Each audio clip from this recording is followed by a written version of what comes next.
again, and welcome to the Author Roundup. This special segment of the Book Connection Show showcases emerging indie authors who join us for a discussion of their newly published books. Join us for a conversation with our next guest author.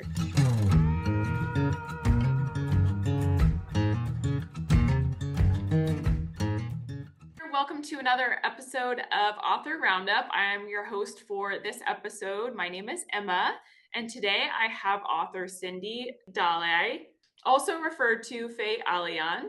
She is a published poet who has experienced a myriad of life's experiences. She lives in a small country in the Caribbean and has known loss and grief, but also the beauty of life and having faith in the divine being.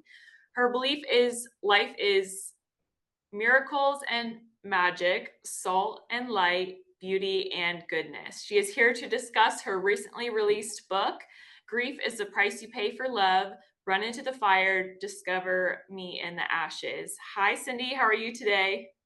Oh, I am good. Thank you very much, Emma. Good. Thank you for being here today with us. Can you walk us through your book and tell us about it? My book is on a topic that a lot of people know about, but it's not really delved into deeply unless you're like a psychologist or a counselor in grief or something.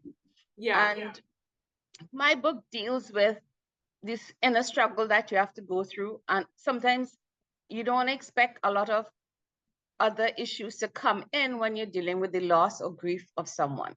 And the thing is, grief is not just about losing someone or someone passing away with like through death, or you do suffer grief in many different areas of your life. It's just we don't see it as grief. And my book is more about my personal struggle with having to deal with this sudden loss and the absence of something that was the core of me. And the thing is, you have to live with it, but you also have to continue to live. Yeah. And that is what the book is basically. It's about how you face things and you question yourself and all the issues that you go through. And it doesn't follow a set timeline. You know, like when you hear about grief, you think about, they tell you all the stages you go through. But I have found like it never follows a timeline. And there is no such thing really. I mean, psychologists may argue with me, but to me, there's no such thing as really healing. You learn to manage, which is a big difference from, because you don't get over it. You just learn to manage and live with it and learn to live as just yourself without somebody else in your life being part of it. Yeah, I think that's probably a more realistic and better approach to grief. Like you mentioned, managing it versus like healing. I think that's probably, it sounds more accurate for sure. So yeah, grief is, like you mentioned, a central theme in your story. How did you approach writing about such a sensitive and universal experience in a way that resonates with people? Well, like I explained, grief is not something that is like only inclusive of losing someone. Because if you do realize it, you do suffer grief when you lose your friends, when you lose a job, when you lose your pet. But we don't tend to put it in the same category as somebody passing away. But in the same sense, you do go through those experiences. And in my life, like a lot of things have happened that I have lost. And that kind of puts you in a place where you kind of wonder and you go through all the emotions. Yeah. But like with this loss, a lot of people, like, for instance, in my life, I went through a lot of things. Like most people looking at me won't believe that that there are many illnesses in my body, which there are. And I did flatline a few times. And yes, I did. And I was in a wheelchair for over 12 years. But I learned to deal with it. And that kind of helped me. And then suddenly I got hit with this grief and this loss. And no, I always thought I could manage everything because of everything I've been through in life. You know, you think you're strong and you think, oh, yeah, you know, I will just go with it day by day. And then suddenly it was as if I managed settling everything. I managed moving on. I can look after myself. I can live, do things, but then it catches up with you. It does catch up with you. Yeah. And it just hit me. And I had suffered a loss that I never thought I would ever suffer. The one person who meant everything to me suddenly was absent. And in that absence, everything just came crashing down in December 2023. And I just felt myself drifting, and I said, listen, I write, but I've never written like big, because when you're in life and stuff, and I always wanted to be a writer, but I never thought the first book I would write would be about grief. Yeah, or your personal. About a loss, Yeah. And then it was as if like I'd started, really, I'm more of a poet than a novelist, because if you notice, my book has a lot of poems, and the first book I ever published was a poetry book, because poetry, like I think poetry in my head. Okay. And like I can't write unless I feel something, and that is what happened with me.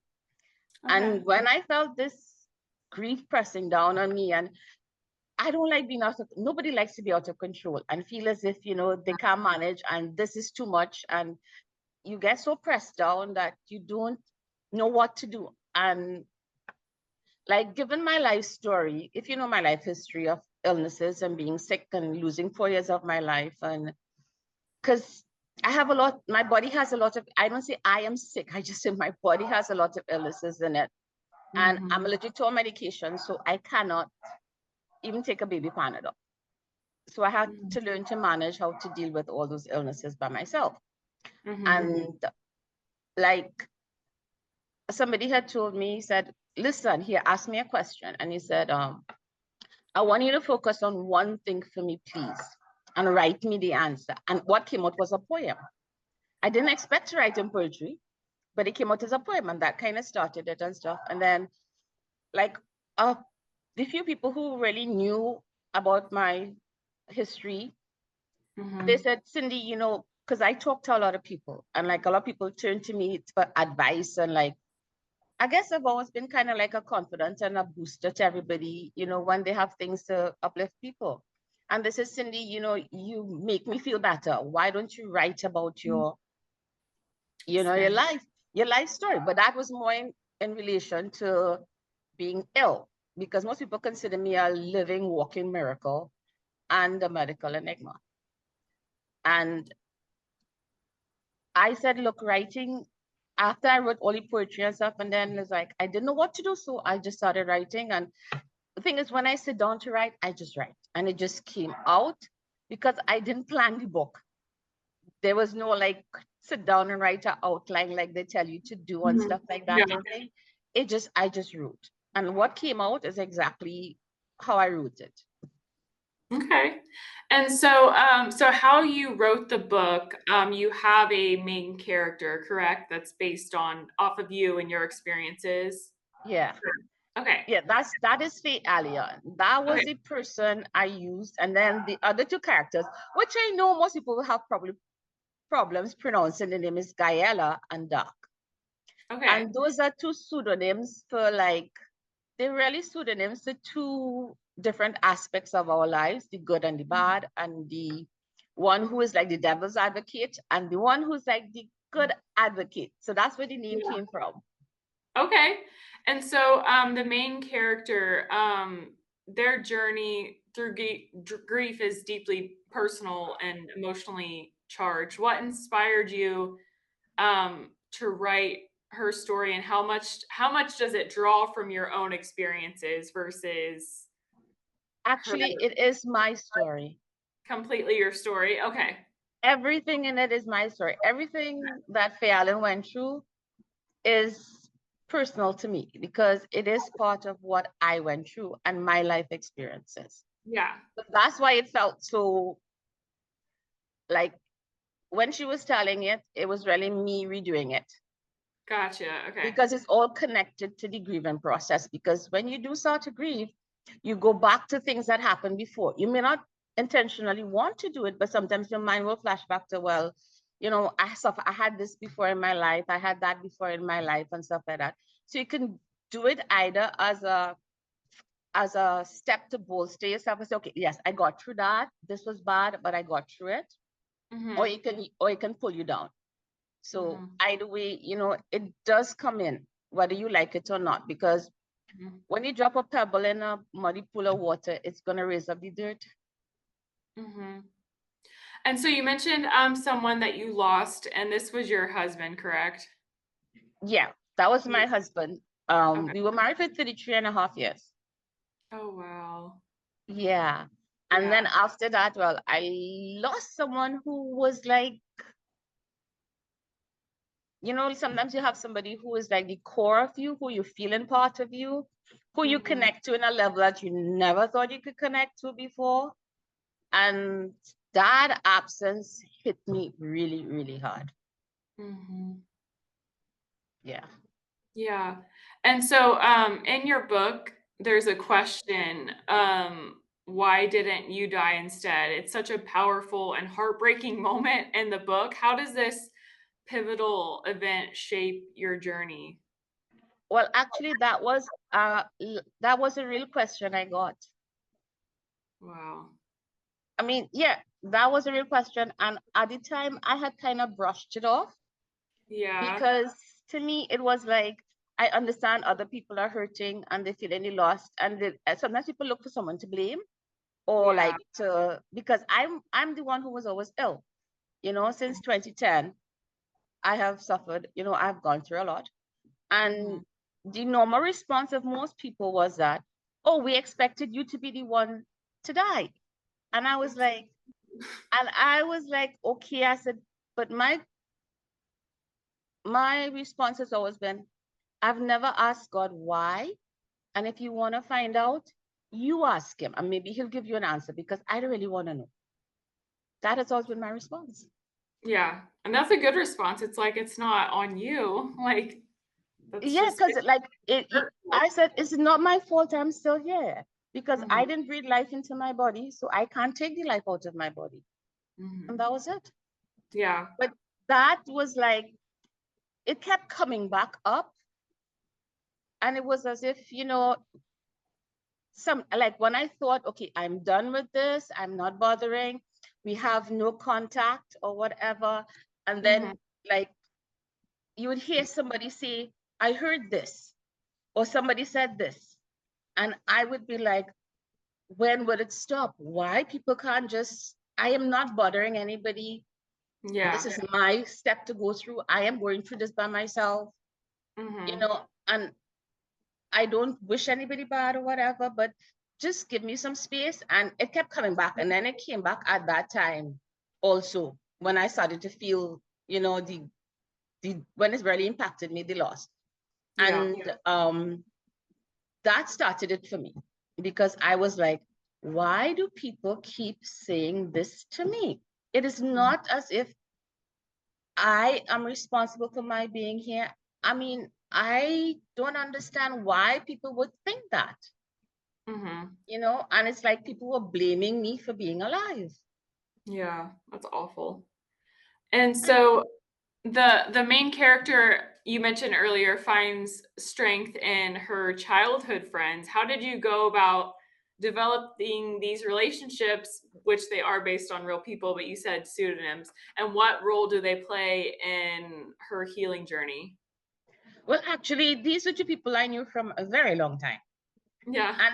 And they have always been with me, and they understand, and then I help them. It was more like I helped them through a lot of what went through in their lives, not them really helping. It was like I was always the one to boost everybody and stuff like that and thing. Yeah. And they always complain that I never asked for help, because you're always the one supporting them. Yeah. Yeah, I'm always the one supporting. And then when they realize that, okay, this is what is going on, come on, you have to start talking, because I tend to internalize stuff, and I kind of work it out for myself, or I turn to God, and I kind of leave it as that, because to me, it's like, at the end of the day, it's going to be me who have to take a step and who have to face things, because nobody else could face it except me. And that's a lesson I learned throughout my whole life. I can't expect anybody to come in like a knight in shining armor, or somebody's going to tell me something and miraculously everything's going to change. So I learned how to work through everything myself. And I may sound strong and like come across as being like this self-sufficient person, but I mean, I have support from other people. I have friends who support me, and I have things, but in terms of opening up to things, I like to think about it for myself, and talk to the one who can really help me. And what I found is there's always something that turns up when I least expect it, when I think things are going really bad and I can't do anything. And then, you get these little touches of heaven. And that's what I call them. That's what I said. Miracles and magic, salt and light, goodness and beauty, because I've always seen that in life, no matter how difficult it got. Yeah. And so the concept of faith in her, as you call it, special being, is woven into the narrative. How does spirituality help her navigate her grief and rediscover herself? It's more like, you have yourself and you have the whole world around you. And there are so many shifting things and avenues that people said, oh no, do this course, start this thing, do that, take this approach, change your mindset, do this. But it's more like, Faialian is more like, it is me. So it's more like you learn how to sift through all the things around you. And you said, you always come back to the fact that if anything has to change, if anything has to grow, if anything has to be different, it has to be me. And sometimes I don't have the strength to change myself. I can try, but then you slip back down. And I said, listen, I don't like this mindset. I don't want to be this person. I don't want to be this way. I mean, there is something more to life, because I see things happening every day. If I look outside, I could see so many things. And like, to me, it's like, I grew up in Hinduism, which is East Indian culture, but I'm not that anymore. What I am is, I tell people, I'm not religious, I'm spiritual, because I believe that there is a greater being, because the fact that I am here after flatlining 5 times, and yeah, that is true. That is true. I did flatline 5 times. Oh my gosh. And I was in a wheelchair for over 11 years. And after my husband died, like, I used to try to move about and stuff like that and things, but it's very difficult. And they said the doctors couldn't find out exactly what the problem was, right? Why you couldn't move around? Yeah, because what happened is that I have lupus and chronic kidney disease, and sericite, and a whole set of complications in my body. And it's unpredictable, and I don't know when things are going to happen. And the worst thing is that such a crazy disease. And the worst thing is that I'm allergic to a medication. They cannot do anything for me unless I'm near dead. And I have zero immunity. That's how it is. So to say that, that is where my belief comes in. That is where my faith comes in. That's where the special relationship comes in. Because, to be honest, the only thing I could say how I survived without medication, without treatment for over 10 years, I have never seen a doctor in over 10 years for any illness, is by the grace of God. So that is where the deep faith comes in, because in a sense, I am a living miracle.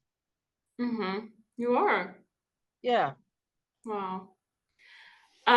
So you describe grief as a journey with ups and downs. What do you think is important for readers to understand about this process, just going more into grief?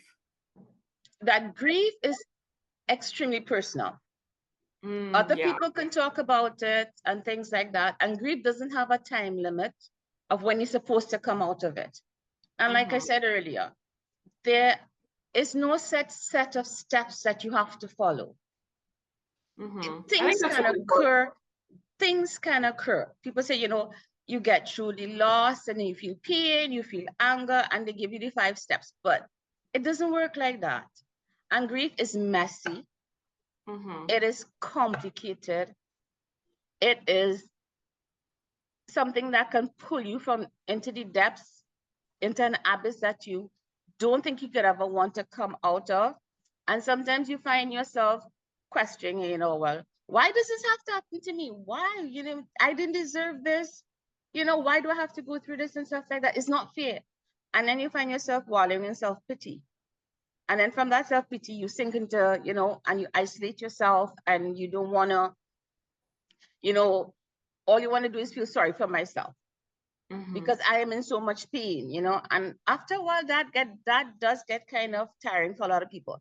And what the thing is that people seem to think, yes, a lot of people have suffered grief, especially with the COVID that went on and stuff like that. The normal thing you hear from somebody, oh, don't worry, it'll get better. Just give it time. Time heals everything.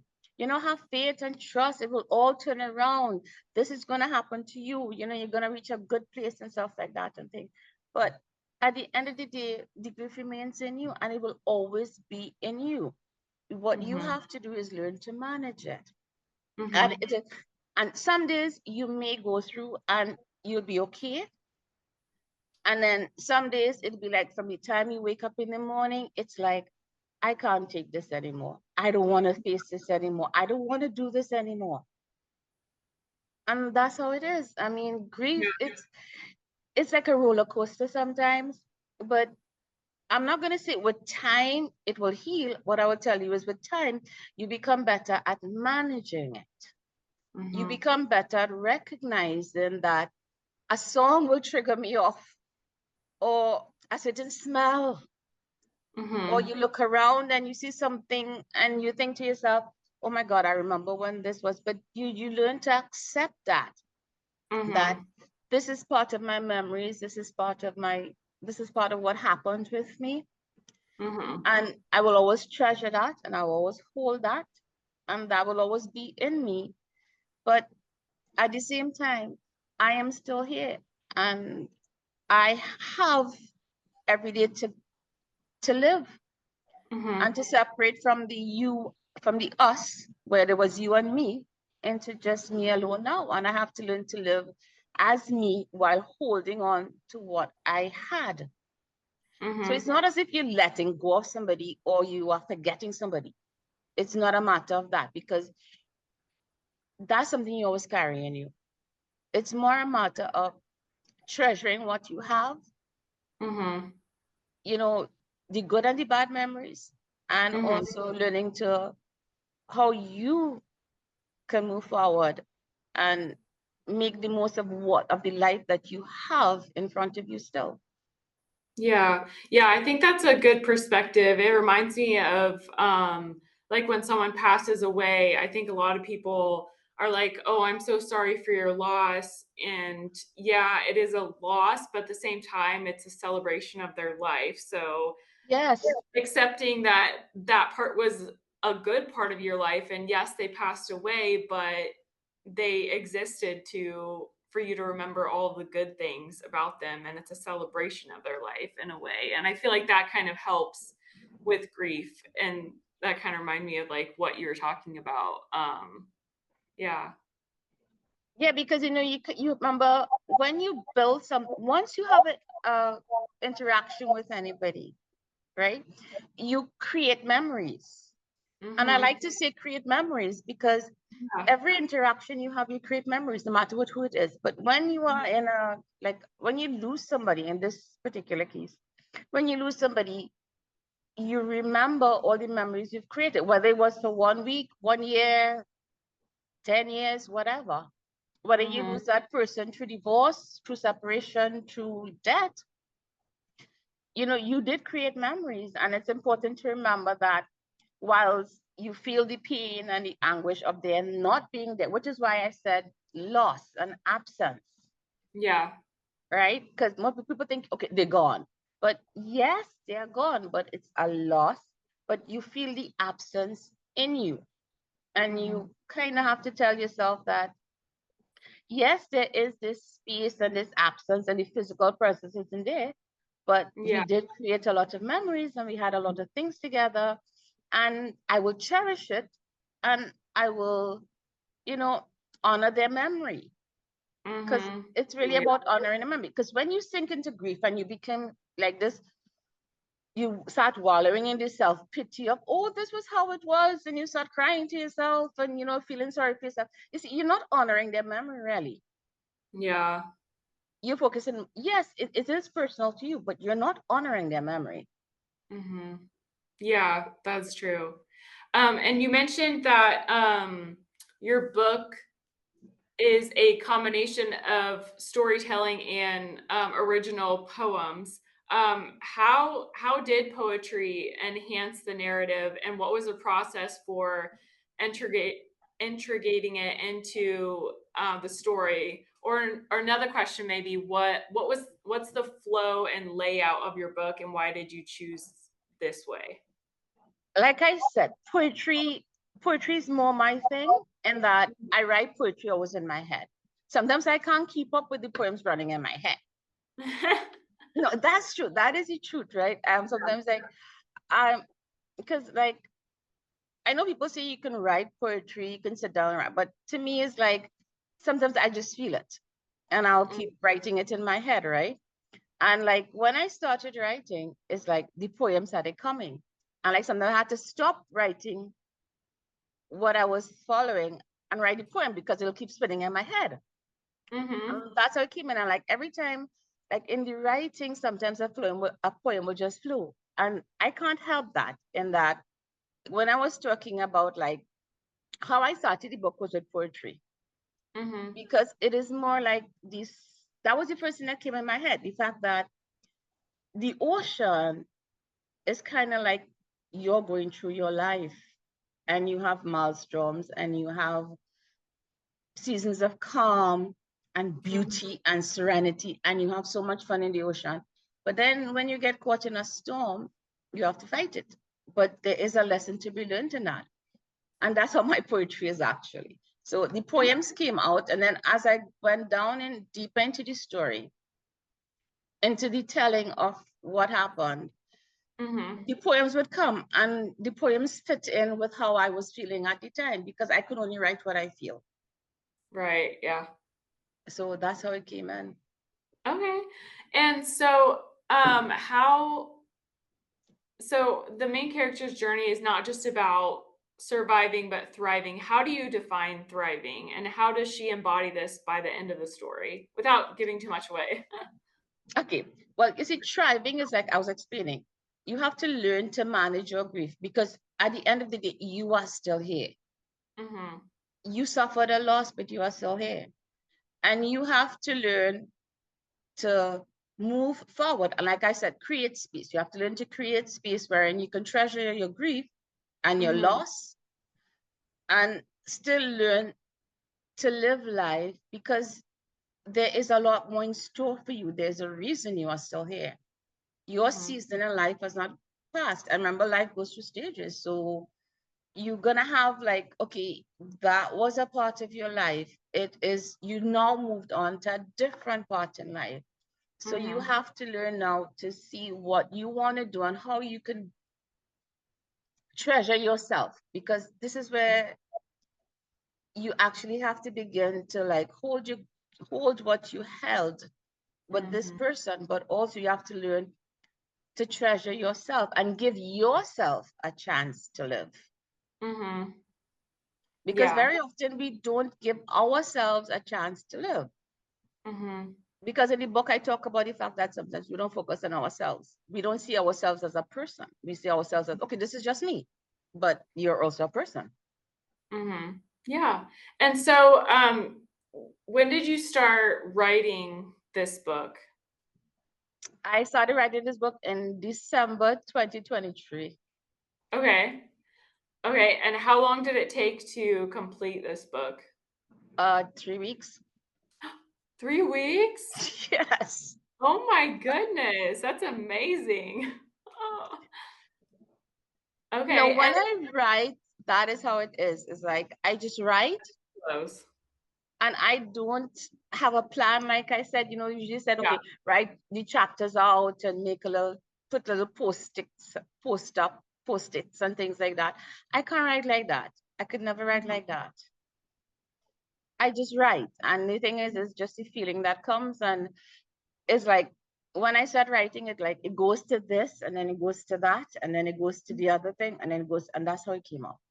I didn't Yeah. plan it. And the thing is, I write in longhand first, in like pencil and paper, pen and paper. Oh, gotcha, yeah. I'm not very fast with typing. Unfortunately, I will admit it. On a laptop, I'm not very fast. The longest it took me was to put it in a manuscript. It took longer than the actual writing of the book. Oh my gosh, wow. Yeah, that's That's true. Yeah. crazy. So did you mention that you have published a book before, a poetry book, or you Yeah, a just written? poetry book. I Okay. wrote a poetry book and it was published on Amazon in November 2023. Oh, okay. It came out in November 2023. And that was like the list of poems I started. Because I only started writing poetry in August the 25th, 2022. Oh, okay. Okay. And I wrote a lot of poems because it just came. And somebody suggested that that I put it together and stuff like that. And I did send them out and I got like, yeah, this is really, really good. And I did publish a book. It's called Pieces of Me Touch My Soul. It is on Amazon. And I was Okay. surprised. It actually got about 50 something reviews and stuff like that, most 5 stars. Oh, wow. That's so cool. Yeah. That's very nice. And so what is your writing process like? Do you like to write in the morning or just as you said, whenever it comes, or what does it look like as your writing process is? Where do you like Well, to write? actually, most of my writing tend to take place in the night because I love the night. Okay, you're a night And owl. I'm more like a night person in that Yeah. I like the silence and I like to go outside in the night. And I like the peace of it. And I could write during the day because sometimes when the poetry comes, I'll just write, right? But Yeah. like if I really want, sometimes when I'm sitting and enjoying that peace and quiet, it's like I just write. Because I could Mm-hmm. write 2, 3 poems in a night on totally different things just because of how I feel. Yeah. And so what was your writing experience like for this book in particular? Because obviously it is very personal. Was it sort of a journey in itself, just writing about, your story and your life? Was it emotional? How was it like writing this book? It was hard. Mm-hmm. It was very, very hard. In that some parts of it, like I could tell, like from an objective point of view, like some things in the past and stuff like that, because I learned to reconcile that and I already forgave a lot of things. So it wasn't like hard for me. But talking about the loss that I was feeling and the loss that I feel, that Mm-hmm. was like you reliving everything and the memories that came up. And sometimes I'd be crying writing, but I was writing. Yeah, yeah, I bet And that's it was like, you pause and say, okay, Cyndee, take a few minutes, take a little yeah. break, walk around a little bit and stuff, and then come up. But the thing is like, it was, I wouldn't say a compulsion to write, but in writing it, it was like I was, you're kind of talking to yourself. It's like you're kind of giving yourself a sort of catharsis when you're doing that. Mm-hmm. And the thing is, when I could and most of the times I don't read what I write until I'm finished writing. So Oh, okay. it's kind of like when I'm finished writing and then I'll read it through and it's like, okay, you need it because sometimes what the writing comes from is a place that you don't realize what you were thinking of, but then you see how much more you are actually dealing with than you thought that you actually had in you. Mm-hmm. So it was And it was difficult. In fact, yeah, I haven't even reread the book since I sent it to him. you haven't I reread it? I haven't reread the book yet because Oh my gosh. I have one in front of me and I'm looking, it's been on my table, and I said, it is hard to just go and reread because because I remember the writing of it and how much it hurt and how much, having to face all of that. Yeah, face it. Yeah. And it's Yeah. like the feelings haven't abated, but you're managing, and to go back. And when I read my own words, it's gonna be hard. Mm-hmm. Are Yeah. you are you proud of yourself for writing and publishing your story? How does it feel to have like a Actually, it published book? is really good. And and I am actually surprised at some of the responses I've gotten. Oh, Like really? people who wrote, like I don't know how many reviews I have on Amazon right now, because I know Mm-hmm. there are reviews on Amazon.com in the US, in France, and in Germany, actually. Whoa, wow, Yeah. international. That's And so I exciting. got like I know most of them were 5 stars, like Ooh. reviews. And people, like, some of what they said was like the it really touched them, and Mm-hmm. that it was such an open, honest, and they felt as if I was writing about their own life story. Oh, that's a good Yeah. compliment. And then Wow. like one, like people, even people locally, like a few people who have my books and stuff, like somebody messaged me this morning, and like she messaged me before and she messaged me again, and she said how this is like something she feels as if she's living through. Oh, wow. And it is good to know, because she thought she was the only one suffering, and she is good, and and it's comforting to know that she shouldn't feel isolated, because other people are feeling her pain. And Yeah. she was so glad that I wrote how I wrote, because it made us know that, I mean, it is normal. It is normal, and how you feel is deep. And she's glad that I wrote it. Grief is personal. Nobody can tell you how to feel, Mm-hmm. because the way you Yeah. may feel from grief is different from how I will feel from grief. The way Yeah. you react may be different the way from I react to grief. So, Mm-hmm. like, grief is messy and it's personal. Yeah. But it's so nice to know that you impacted someone in this sense because, yeah, when you read something or when you're going through something, yeah, you want to know that you're not the only one going through it. So yeah, that must have been nice getting that comment. Yeah, and like most of the comments, people have said how they they relate to it, even if they haven't like lost somebody or whatever, to like Specifically, yeah. Hmm. specifically. They said, but they do understand when I speak about the fact that you suffer grief when you lose a friendship. You Hmm. suffer grief when you lose your job sometimes, because in a way you are attached to your job. Oh yeah. And Hmm. when you lose your job, you do suffer grief. You might think, oh, this is not fair, and why I have to lose a job, and whatever. But at the end Yeah. of the day, what you do feel is the loss of the job, because this was something, even if you hated the job and you didn't like people you worked with, it Hmm. was still your job. It was your Yeah. source of income. You had a connection. So you do feel grief for even that. Yeah. Yeah. Yeah. And I think also another thing that people will take away from your book is how they perceive grief too. Not so much maybe the specificness of losing a family member, like you said, Yeah.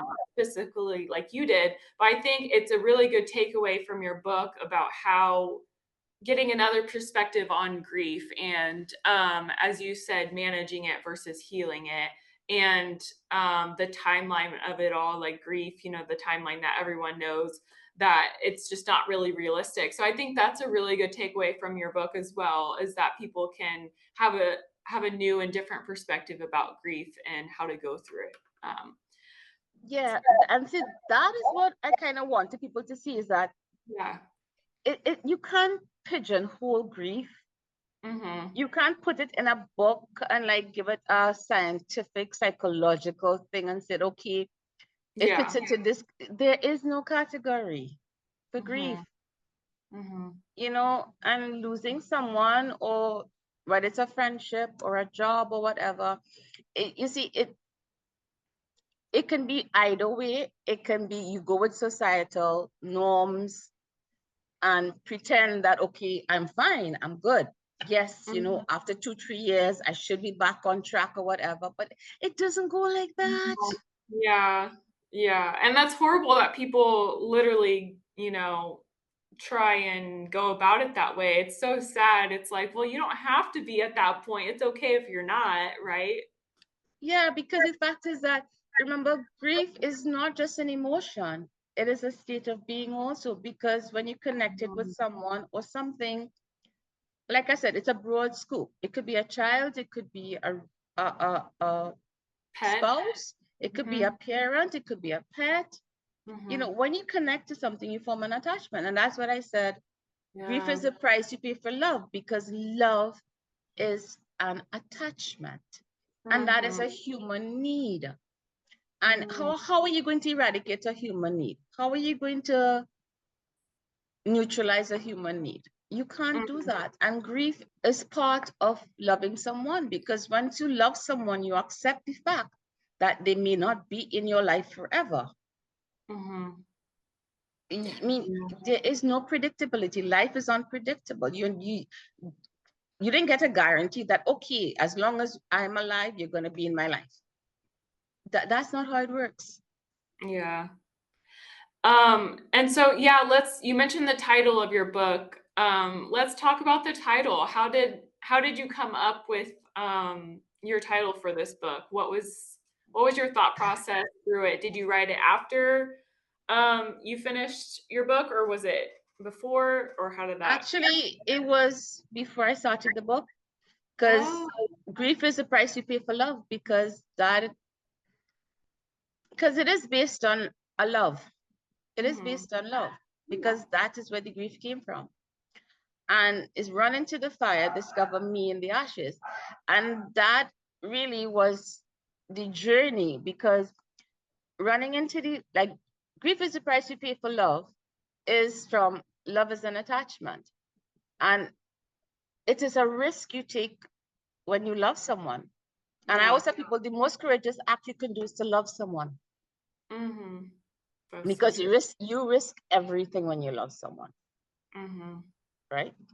Yeah. And after that, now, like run into the fire, discover me in the ashes is more like, in order to manage the grief, you have to face it. You have to face the fact that this person is gone. You have to face the fact that I am alone. You have to face the fact that life has changed. You have to face, and the only way you can do that is by facing all the things that rise up in front of you or within you. So that's why I say run into the fire, discover me in the ashes, because after you go through all of that, you end up really, really in a state, to be honest with you. Yeah.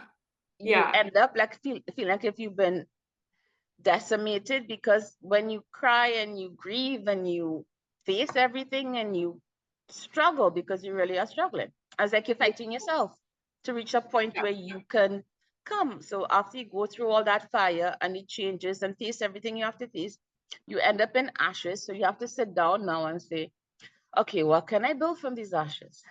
What can I do with these ashes? Now I have to find myself again. Yeah. So that gave me a thought. So you said that a lot of people basically live in denial and don't face grief, and you need to face it in order to move on. So what are your thoughts on the word closure? Are ashes like closure, or do you believe in closure? Or yeah. Well, ashes is like you can't exactly close off somebody from your life, but what you can do is you can close off that stage of your life, which is why it's not just accepting grief. People seem to think, we accept the grief. You have to agree with it too. There's a difference between accepting and agreeing with grief. Oh, that's good. Because listen, I can accept that you don't like me if you don't like me, right? But I can still try, and wonder why you don't like me. Yes, I accept that you don't like me. But if I agree to myself that, okay, this person doesn't like me, then I can change my view of you. Mm-hmm. So you see, when you accept grief, you tell yourself, okay, this has happened. This is what it is about. This person is no longer here. I have this absence. But when I agree with the fact that I have a loss in my life, you see the difference between grief and the loss. Grief is the feeling, loss is the feeling, loss is the actual state you feel, absence of somebody. And when you agree that this person is no longer here, I can't create any new memories with this person, that this was a part of my life that I cherish and I will always cherish. When you come into that agreement, you give yourself permission to actually move, and you are holding on to what you have, what your memories you have, but you are giving yourself permission to live life. And sometimes you don't do that, which is why people say, okay, closure. Now, closure means you kind of close the door and you shut off everything. But Yeah, it's not that. It's not closure. You don't get closure because you can never shut it out. yeah, that's true. Yeah. You can never shut out it. Yeah. And so, what has been, I know you talked about some feedback and reviews you've received, but what has the feedback been like from family and friends? And Yeah, well, that's it. Most people, well, it's a big book actually. is So, it? and plus there are poems in it. It's 350 pages with poems and stuff. Yeah. And like a lot of people saying, like, some of them read the first few chapters and the poems and they said, oh my God, this is so, they couldn't believe, one, they couldn't believe I can write like that. And two, they said it feels as if I'm speaking to them about a loss they had. It may not be like a loss in the loss of a person who died or passed away or something, but they can relate to the writing, and they can get a new perspective of seeing, of looking at if they lost a relationship or if they lost, like, and they said they think back about, things that happened to them and say, hey, really, if I look at it as that way, that is much better. So it actually, I got some good feedback, and like people are like, why didn't you talk about this earlier? Whatever, why, what took you so long to actually write like this? Because like I said, I could write, but like most of the times I would have written to myself, and I didn't really. That was a part of me that only came out in 2022. That I opened up to actually start writing and expressing myself, and it was through poetry first.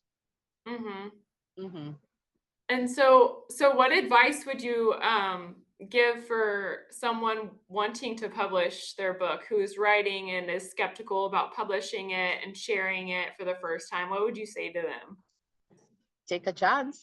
Life is full of risk. And the thing is that if you want to write a book, you have to commit to it and go with it. You see, okay, I was overwhelmed by what I felt. And I started writing. And it would have been so easy to stop and say, no, I don't want to I don't want to write about this thing, this is too much or whatever. But you see, when your mind pulls you to do something and you feel it and you keep thinking about it, commit to it. Even if sometimes you spend 5 minutes a day, 10 minutes a day, sometimes you may spend hours writing or whatever, but it's important. If you think and you feel it, write and give it a chance. The thing is, I mean, life is about risk. You take a risk when you cross the road. You take a risk when you wake up every morning. You take a risk with everything you do in life. So, I mean, take a risk and see what you can do. And but the most important thing is, even if it may not turn out exactly how you dream or you want or whatever, the fact is that at least you know to yourself that you fulfilled your own dream and you did something and you expressed yourself, and you put yourself out there. At least you gave yourself a chance. Yeah, you always don't want to be thinking like, what if this happens? Yeah. Because there's no such thing as what if, or I shoulda, or I coulda. That is just you telling yourself. That's what I say, because I mean, what if something happens? What if it doesn't happen? I could have done this, but what if you actually did it? Mm-hmm. You know, and every day you spend, or every year you spend flustering and, vacillating between things, then you're never going to give yourself a chance to live. And life isn't about just surviving and getting through the day. Life is about taking chances sometimes. Yeah. Yeah, that's true. It is about taking chances. Yeah. So what's next for you as a writer? Do you have plans for another book or poetry book or project in the works? Actually, I do have another poetry book, and I actually have another book that I finished. Oh, cool. Well, Nice. that's in handwriting. That's in long handwriting, Okay, so you have pen on to. paper. It's just to put it to the manuscript now and stuff like that. I think so. Okay, and what's the subject of that one, if you care me asking? The other book, it's called What Now Life. Okay. What Okay. Now Life, and it's a bit different in that it's more inspirational and more, not so much dealing. It's more broad to a more spiritual, inspirational kind of thing or whatever. Okay. Because very often we find ourselves like things happen and say, okay, what is gonna happen? What Yeah. else could happen? What else could go wrong? But Yeah. then you have to look at it the other way about. So that's where that book came from. Don't ask me where it came. Actually, I have no idea where it came from. All I know is it just came. It just happened. Yeah. And how long did it take you to write that one? So this one took you 3 weeks. How long did it take you to write? Well, that one I had breaks in between because I had to do with the Balboa Press, filling out forms and doing this stuff and things or whatever. But in actual writing, it took probably about a month. Okay. Okay. Gosh, you write so fast. I think this is probably the record amount of how long, or the record time of how someone finished a book. Usually I think my last author, it took him like 23 years to actually publish it, but I think 3 weeks is a record, so that's impressive. No, actually, no, like I said, it's like I start to write and I just write and write and write and write and write. And like sometimes it took me like for hours. Yeah. And like I told you, I write at night. So sometimes about like 3, 4 in the morning, I'm still up writing. Yeah. Wow. Yeah. So you write more of personal, based off of your own experience and poetry, but do you ever get writer's block? Like, do you experience that like a fiction writer, or is that something that you just, I mean, it takes you long to write, but how does that work for you? No? Well, I only now started writing, but I haven't had it as yet. So I'm knocking wood that it doesn't come out. Yeah, hopefully. No, it doesn't happen. Okay. Well, what about any personal goals? Do you have any personal goals for this year? Anything on your radar? I would like to like talk to people more about, finding a new perspective and looking at things, because the way I see things based on my experience is different, and the way I talk to people tends to kind of put them in a different point of view of how they really sometimes how they see things. And I'd like to kind of be more like a uplifting kind of force to people, and talk more to people and reach out to people and like give them a different perspective, because like Through My Eyes was one of the titles of a poem I had written, and it shows that sometimes it's not a matter of changing your life, it's a matter of changing how you look at things. So sometimes we listen, but we don't hear. We look, but we never see. And sometimes we take for granted things that are right in front of our face. Yeah. And we always looking for like the tomorrows or the next thing to come. And we don't realize that sometimes what we have is enough for now. And we are where we're supposed to be. It's just up to us to see what we do with it. Yeah, that's so true. I feel like, so you're obviously a really good writer, but you're a really good speaker. I feel like I've been like at a TED Talk or something. I think you should really look into like motivational speaking and speaking to events and I people. have I think that I would be have great. gotten that from people, but like I Really? said, I don't know how to reach out and do those sort of Yeah, things or whatever.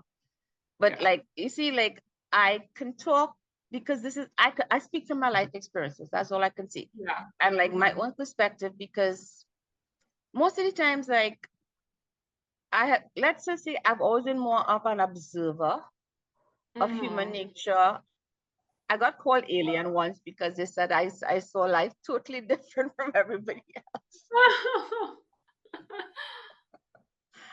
But like my perception of things tend to be a little different because I Mhm. guess when you've experienced a lot of things in your life, you tend to, well, I internalize it and I just let my mind flow with it and I go with it like that. And sometimes, sometimes even basic things we take over. Like, okay, let me give you an example, right?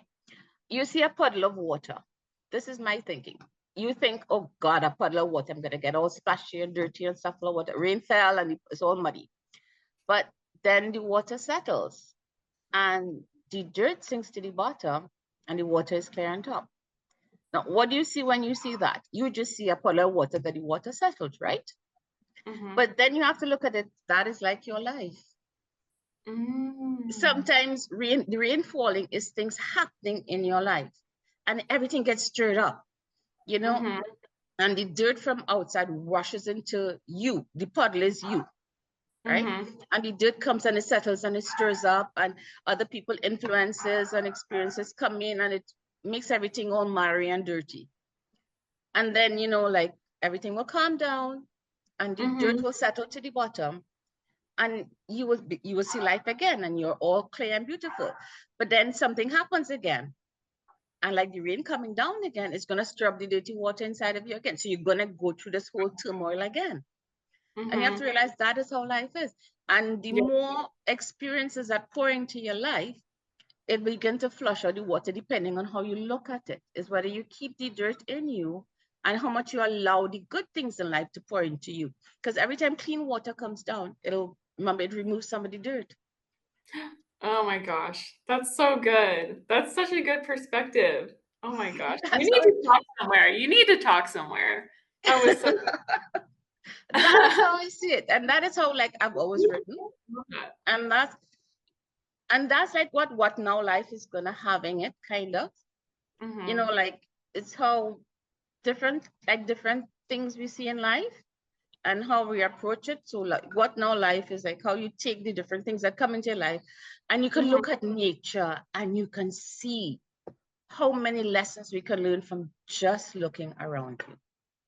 And All that's right. it. Well, is there anything else that you want to share with our audience tonight? No, the only thing is that well, right now there is like a marketing and advertising going out for like grief is the price you pay for love, running to the ashes, discover me in the fire.